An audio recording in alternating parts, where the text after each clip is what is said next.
Welcome to this module of the Budgets and Finance course. This module is all about budget presentations, and it's part of the State Library of Iowa's Director Endorsement Program. My name is Mary Ann Morey. I'm the Central District Consultant with the State Library of Iowa. At the completion of this module, you should be able to identify financial stakeholders of your public library and demonstrate ways to effectively communicate to those stakeholders the financial aspects of your library. If you recall from a previous module about budget practices, sometime in the fall, or at least by December, January, you'll need to have a budget ready to present to your city council and your county supervisors. But you may also realize that it's helpful to make similar appeals to other stakeholders at other times of the year. Knowing your stakeholders is the first step. Think for a moment about all of your funding resources. As we've identified in other modules, these entities noted on the slide are probably your primary library funders. But don't think of these as just entities. Rather, think of them as people, various members of your community. Don't think of them as nameless, faceless individuals, but as people with names and faces who live in your community and who want to hear and need to hear about what the library is doing to serve the public. And they also need to hear what the library may need in the line of continued or increased funding. These are your stakeholders, and you might even have some stakeholders you're not aware of. Studies have shown that, in general, residents support having a local public library in their area, even if they don't use it. So realize that everyone in your service area is a potential stakeholder. It's not just the folks coming through your door. Building personal relationships is one of the most important things a library director can do. Any kind of major fundraising requires that you already have good, established relationships with your public. Taking the time to get out and about in your community, to learn individuals' names, to partner with organizations may very well pay off down the road. Other stakeholders in your area might include these kinds of formal service organizations. Check with them to see if they'd be interested in learning more about the library's activities and ways they could be actively involved with the library as volunteers or financial partners. Your area might also have some informal groups that are looking for good causes to support. I've known of libraries that have developed good partnerships with groups such as quilting clubs, gardening clubs, local women's clubs, or simply informal business groups. A local chamber of commerce can be another good way to meet people and other organizations that may potentially become partners with the library.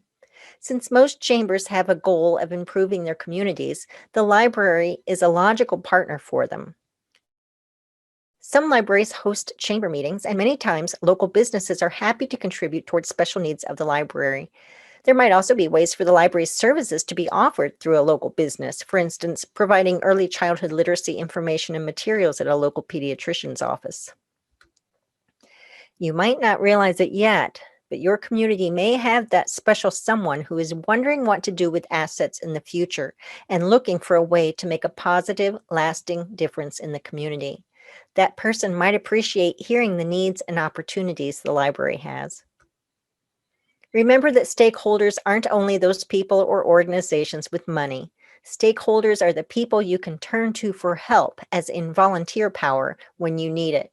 They're the ones who may be persuasive with your city council about fully funding the library. They're your supporters. But once you have identified your stakeholders and determined appropriate times for presenting a budget presentation, it's time to actually develop your presentation.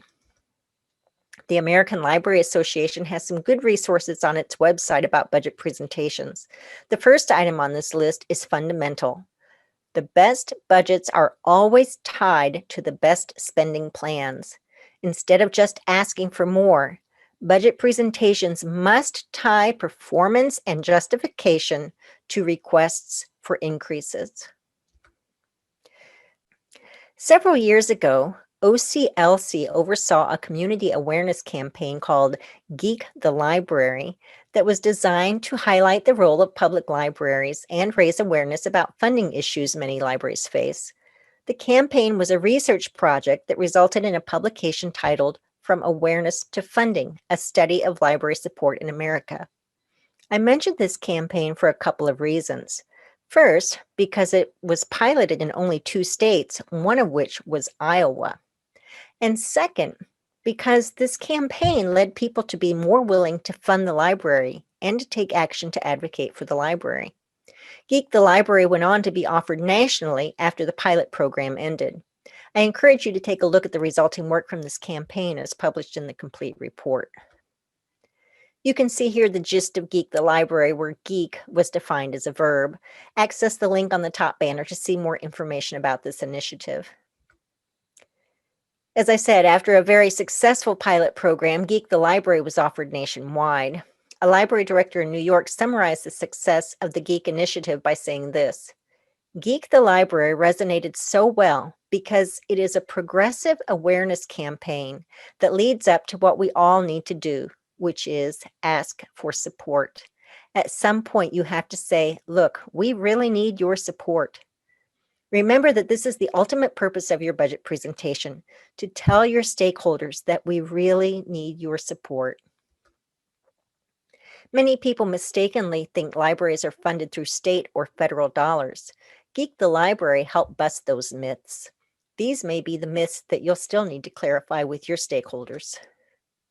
As you have hopefully learned from other modules in this course, state monies don't account for too much of your budget, and federal dollars reach you only through programs and services we provide. The majority of library budgets come from local sources. Helping your public understand this fact can go a long way in their understanding the importance of local funding and support.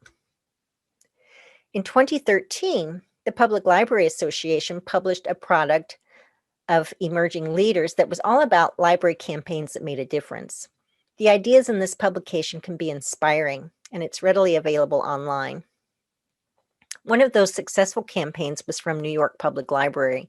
You can see a couple of tips on this slide, printed in blue, about why this library card sign-up campaign was successful. Because it spoke to the people, it hit an emotional spot.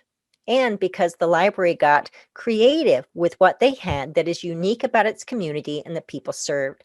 Keep those thoughts in mind as you consider developing your own presentations and campaigns for your library.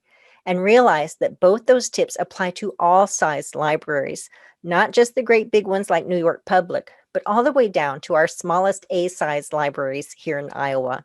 You've got to speak to the people, and you've got to share what's unique about your library and your community. Here's a successful funding campaign done by a smaller library in New York State. This example proves the need for you to know your community's needs. From the insert, you can see that during the initial research about the library's funding, it was found that while the library was important to the community, recreation is what was on everyone's mind. So the library was rebranded using recreation as integral to its new brand, and then segueing the marketing campaign into its advocacy effort. You can see on this slide a sample of the library's marketing poster that used real local residents and tied the library's offerings with recreational aspects. Passion is an important aspect of leadership. In that Geek the Library information I mentioned a few slides ago, one of the discoveries from the research was this: people's support for libraries is related to the passion they perceive librarians feel for the library. Think about this for a moment and ask yourself, how passionate am I about my library? What makes you passionate for the library, and how can you express that passion to your stakeholders? That passion that you hopefully have for your library will become the fuel for your budget requests. But even with a sufficient amount of passion, there are still a few best practices that can help you put your passion into a request. The first best practice of a budget request is to communicate. Communicate what you're doing, how you're funded, and what you need. You should do this on a regular basis, not just at budget season or when your funding is threatened. And during special times of giving, be specific about what the library needs. People are more likely to contribute to a specific cause, a tangible item, for instance, a bookmobile, such as you see on this library's wish list, rather than to a general pot of money without knowing how those funds will actually be used. When it comes time for your annual budget presentations, for instance, to your city council or to your county supervisors, you have some options. You could do like some libraries I've heard of. They provide copies of each library's annual survey to the county supervisors. Now, even if you only have a couple of libraries in your county, it's highly doubtful that any recipient of these reports will do more than give them a casual glance. And imagine if your library has 6, 7, or more libraries. That's a lot of multi-page reports to have to plod through.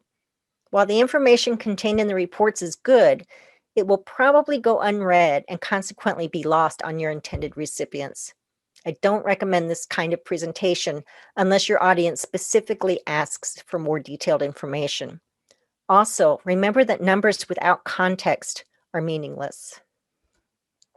Think about these ways to share your statistics. You can share a written report that includes a hard fact, such as circulation total 95,000.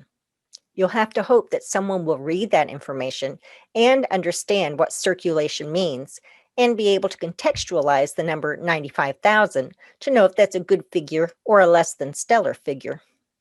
You could state the information in a way that is a little more user-friendly by saying, the library checked out 95,000 items to library users. Or you could illustrate and explain what the number means like this. Last year, the library checked out a total of 95,000 items. That's an average of 19 items per person in our town every month. It's a 39% increase from last year in use of our library materials. Now that's understandable, and it's in a context that most people can appreciate. Instead of just providing a black and white multi-page copy of annual survey stats, consider condensing those numbers into something more palatable and readable for your recipients. Consider making an infographic. This slide shows an infographic of an infographic, showing you aspects to consider on your own chart that you might create. There are several readily available and often free software programs available to help you create an infographic. Search online, talk to other librarians, or ask your district consultant for some recommendations about such resources. Here's a 2019 example of an infographic from Warren County Libraries here in Iowa. There are 6 libraries in that county. They prepared this one-page handout for their county supervisors that quickly, easily, and attractively showed what the libraries had collectively accomplished as library services for rural residents. They added photos of a big county-wide event where they all collaborated for a Pete the Cat event. Here are a couple of other examples from Iowa libraries. These were created as half-page or bookmark-style handouts. There is lots of information on each, but it's all presented in a brief and easy on the eyes manner. This kind of information presentation is much more likely to be viewed and actually read than a multi-page stack of papers that's nothing but fine print. If given the opportunity, you'll want to consider making an in-person presentation, such as you see done by this Iowa library director. Actually showing up at the budget hearing may show to the stakeholders that you're willing to make an effort to provide them with information and answer their questions. I should add that if you're able to make regular visits and reports to your stakeholders, you should do so. Not just show up when the money is being divvied out, if you're welcome to attend at other times of the year. Attend those meetings. It can really be worthwhile. An optimal option for budget presentations is to do a combination of in-person appeals alongside attractive visuals. This is part of a Marion County librarian's presentation for county supervisors. This was a set of only 11 slides. Each of the county's 5 libraries had one slide to share information about that particular location, and the remaining slides were collective information. This slide shows what one of the small libraries did with their single slide. Melcher Dallas Library shared a story that illustrates how vital the public library is to rural patrons who can't get high-speed internet at home. The director says, "I noticed a car outside the library with towels hanging from the back windows and a man in the back seat. I approached the car and asked if he was okay. He told me he had a Zoom meeting and does not have high-speed internet at his rural home." This man had come to the library and access its Wi-Fi even during the time when the library was closed to the public due to the 2020 pandemic. What a wonderful story of providing a much-needed service for a resident, and what a way to stress the importance of continued or increased funding for the library. In all of your budget presentations, you'll want to think about these tips. Know your numbers. Understand how you derived at the numbers you're requesting and why you're requesting those amounts. Be prepared with answers, or at least be prepared to say, I don't have that information right now, but I'll gather it and get back to you. Be sure to show justifiable proof of why you need the increased funding. For example, stress what you'll be able to do with the additional funds, or likewise, stress what you may have to cut if funds are not granted. Have quotes or statistics from the public. In other words, qualitative and quantitative data. Use actual photographs if you have them. Always be pleasant and try to be creative. You can make your presentation more memorable by being creative. Here are some very creative ways I've heard of libraries making their funding more understandable. One group of librarians baked a pie and took it to their county supervisors meeting, still warm, fresh from the oven, and sliced a tiny sliver of it and put it on the table in front of the supervisors. They said, "This is how much of the funding pie the libraries are given, and we have to share it among ourselves." They were hoping that the supervisors might grant them a little bit more of the funding pie that year. This was a way to appeal for funding that touched the senses of sound, sight, smell, and taste. The loaf of bread is there because there was a group of librarians who gave each supervisor a loaf of bread and explained that for the cost of a loaf of bread, here's what the library had accomplished with the funds they'd been given. This was a way to show the cost effectiveness and positive return on investment of the library. It could also be a way to say, now imagine what we could accomplish if you added the cost of some lunch meat and cheese. Another library that was advocating for a building project found a way to make a seemingly impossible dollar amount seem more attainable by translating the amount to the cost of a Big Mac per capita needed for the library's building campaign. Using a catchy analogy can help make dollar figures more understandable, and such an analogy is both creative and memorable. The American Library Association features these additional tips in its article subtitled Navigating a Challenging Budget Year. They say, be positive and remember that budget presentations are not a time for whining. Be directly tied to what people value about your library, which is what I said in an earlier slide. Try to be catchy. That means concise, to the point, and attention-grabbing. Maybe you have a catchy slogan that can help make the presentation more memorable. And try to say something that stays with the people. Also remember that when you're doing your presentation, if you can design it in a way that lends itself to a variety of formats, such as flyers, bookmarks, posters, websites, etc., it will be more usable. We've talked quite a bit about what to do, but here's a short list of don'ts from the American Library Association. Here's what not to do for a budget presentation or campaign. Don't under-prepare.